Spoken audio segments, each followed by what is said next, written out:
మన తెలుగు రాష్ట్రాల్లో మొట్టమొదటి కాసు ఫెస్టివల్ మన ముకుందా జ్యువెలర్స్ లో విఏ కేవలం ఫ్లాట్ 9.99% మాత్రమే. No making charges. విచ్చేయండి ముకుందా జ్యువెలర్స్.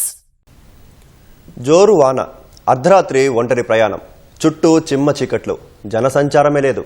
గట్టిగా అరిచి కేకలు పెట్టినా పట్టించుకునే దిక్కే లేదు. ఇదే అదనుగా ఓ మహిళపై ఆటో డ్రైవర్ కన్నేశాడు. క్షేమంగా ఇంటి వద్ద దిగబెడతానంటూ కళ్లబుల్లి మాటలు చెప్పి ఆమెను ఆటో ఎక్కించుకున్నాడు.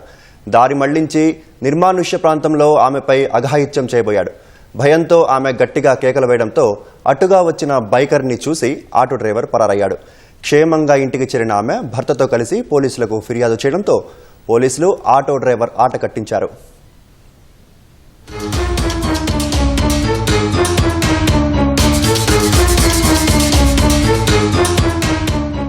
ఏడాదిన్నర పాపతో ఏలూరు నుంచి ప్రశాంతి ఎక్స్ప్రెస్ లో ఓ మహిళ అర్ధరాత్రి 1:30కు నంద్యాల రైల్వే స్టేషన్లో దిగింది.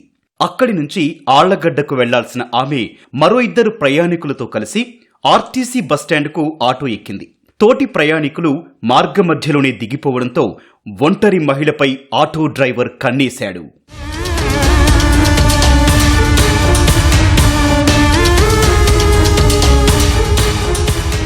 బస్టాండ్కు వెళ్తోన్న మార్గంలో ఆటో టైరు పంక్చర్ అయిందని టైరు మారుస్తూ డ్రైవర్ ఆమెతో మాటలు కలిపాడు. ఎక్కడికి వెళ్లాలంటూ ఆరా తీశాడు. ఆళ్లగడ్డకు వెళ్లాలని ఆమె చెప్పడంతో ఇంత రాత్రివేళ బస్సులుండవని ఆమెను భయపెట్టాడు. ఒంటరిగా బస్టాండ్లో ఉండటం మంచిది కాదని తాను క్షేమంగా ఆళ్లగడ్డలో దింపుతానంటూ నమ్మబలికాడు.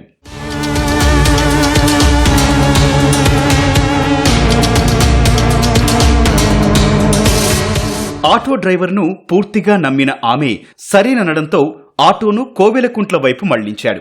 అర్ధరాత్రి 2 గంటలు కావస్తుండటం, పైగా వర్షం కురుస్తుండటంతో దారిలో వాహన సంచారం, జనసంచారం ఏమీ లేదు. చుట్టూ చిమ్మ చీకట్లు ఉన్నాయి.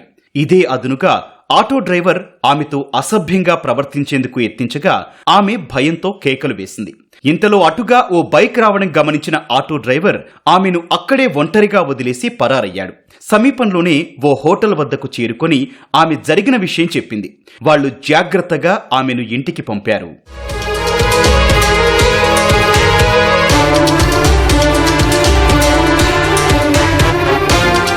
ఉదయం భర్తతో కలిసి ఆమె పోలీసులకు ఫిర్యాదు చేయగా సీసీ కెమెరా ఫుటేజ్ ఆధారంగా పోలీసులు నిందితుడిని పట్టుకున్నారు. నంద్యాలకు చెందిన సమరసింహ బీటెక్ చదివి హైదరాబాద్లో సాఫ్ట్వేర్ ఉద్యోగం కూడా చేశాడు. భార్యా బిడ్డలు ఉన్న సమరసింహ సాఫ్ట్వేర్ ఉద్యోగం వదిలేసి వచ్చి సొంతూరిలో ఆటో నడుపుతున్నట్లు పోలీసుల విచారణలో తేలింది.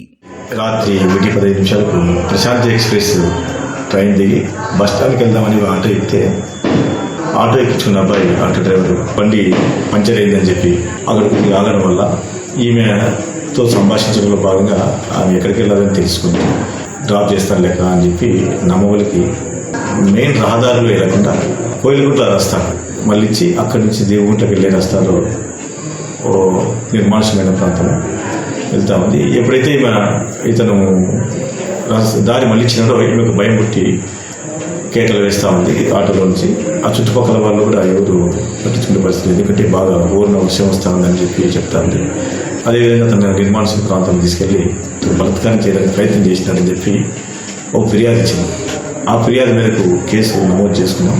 ఆమె చెప్పిన దాన్ని బట్టి మేము ట్రాకింగ్ చూసుకుని ఎక్కడి నుంచి ఎక్కడ జర్నీ చేసినండి ఆ ప్రాంతంలో ఎక్కడైతే సీసీ కెమెరా ఉన్నాయో ఆ సీసీ కెమెరాను ఫుటేజ్ సేకరించి చూస్తే ఆ మస్కలో మనకు టాప్ మీద నంద్యాల ట్రాఫిక్ పోలీసు వారు ఇచ్చిన టాప్ నెంబరు, ప్రతి ఆటోకి సీరియల్ నెంబర్ ఇస్తారు, ఆ నెంబరు గమనించడం జరిగింది.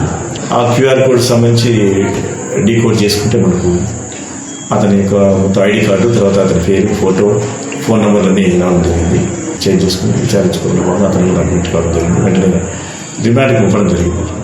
మహిళలు అర్ధరాత్రి ఒంటరిగా ప్రయాణం చేయడం అంత శ్రేయస్కరం కాదని, ఒకవేళ చేయాల్సి వస్తే ఖచ్చితంగా రైల్వే స్టేషన్, బస్టాండ్ వరకు కుటుంబ సభ్యులను ముందుగానే రప్పించుకోవడం మేలని పోలీసులు సూచిస్తున్నారు.